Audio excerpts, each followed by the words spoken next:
Welcome to A Mason's Work, the podcast where we review Masonic symbols and illustrate how they can be used to solve problems in everyday life.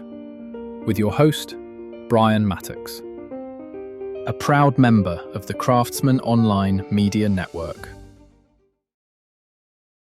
So when you start to deconstruct your internal behavior, which is a vital part of the work that we do, one of the things you're going to notice is that the behavior you're trying to analyze kind of will be cognitively slippery, for lack of a better way to describe it. You will, as you review the sort of symptoms and signs of what you're working on, not all of it will appear all at once. There's a level of magnification involved, just like operating a microscope with the depth of field.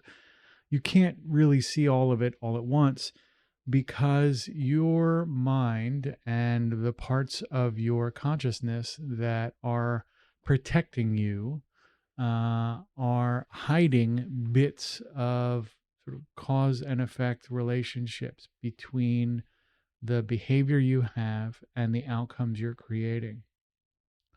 First and foremost, it's important to understand that sort of hidden behavioral mechanic is natural, right? So when you are a child and you are unaware that every time, for example, you develop a habitual response to being scolded. Every time you're scolded, you go and let's say you hide under a table or hide in a closet.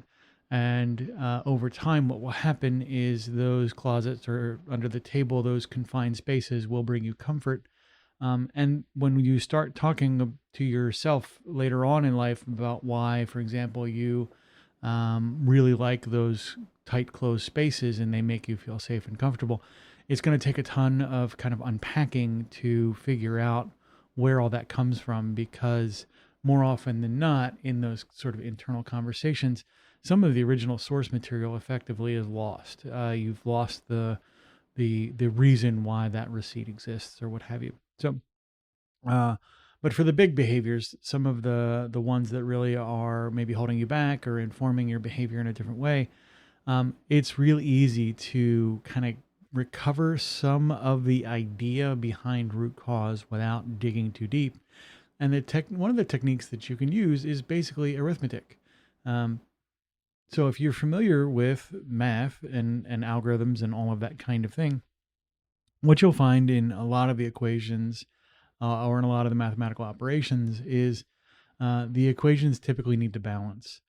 That need to balance kind of goes away in your mind to a degree, and we can talk more about that in another episode. But in the case of analyzing some of these behaviors you're trying to work on or surface, you kind of you notice the symptoms of what's going on or the whys and wherefores. I don't like the way this is going. I keep doing this whenever I should be doing that. Whatever those behaviors are, break out your basic mathematical symbols, your addition, subtraction, multiplication, division, and the equal sign, etc., and start to kind of tease out what the parts of that equation look like. For example, we'll use the hiding under tables or hiding in closets kind of example. Every time I, let's say every time somebody gets loud around you, right, or was about to yell at you, you have a tendency to want to retreat, and you need to unpack that. So you take your stimulus, the getting yelled at, the internal response that you have might be, so getting yelled at plus, the feeling afraid, the alert mechanism inside your brain equals, hiding in the closet. Or equals, in an adult behavior where you can't maybe hide in a closet because it's less convenient to do so. Maybe it's, going into your, favorite room in the house and shutting the door and going full goblin mode. So when you start to use the mathematical kind of operations, you might find that that is a useful mechanic. It may not be always effective, but it may be a useful mechanic to help you deconstruct some of the kind of interplayed parts of your behavior set so that you can sort of reprogram it, and where the behavior is appropriate, kind of reintegrate it back into your subconscious. This process that we go through of self-improvement for all the IT folks out here is really just a process of refining the algorithms that we have. We take an algorithm from the unconscious that we become aware of when it impacts our behavior in a negative way. We look at the algorithm, we attempt to find out what the variables are, how are those things related, what's integrated, what's not, what's causal, what's not, and then put the algorithm, you can put it right back into the unconscious and kind of let it auto execute. This is, how we learn to do anything and how our conscious behaviors become unconscious and vice versa. So use the tools at your disposal and see if you can't work on the next best version of yourself using math.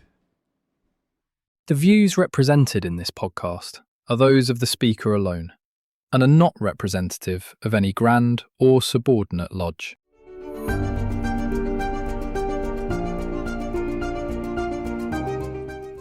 Hi, Brian here. I wanted to thank you so much for listening to this episode. If you have any suggestions or guidance for further episodes you'd like to see or hear, whatever the case may be, please don't hesitate to reach out to me at amasonswork.com, and we will try and incorporate your suggestions into a future recording. Thanks.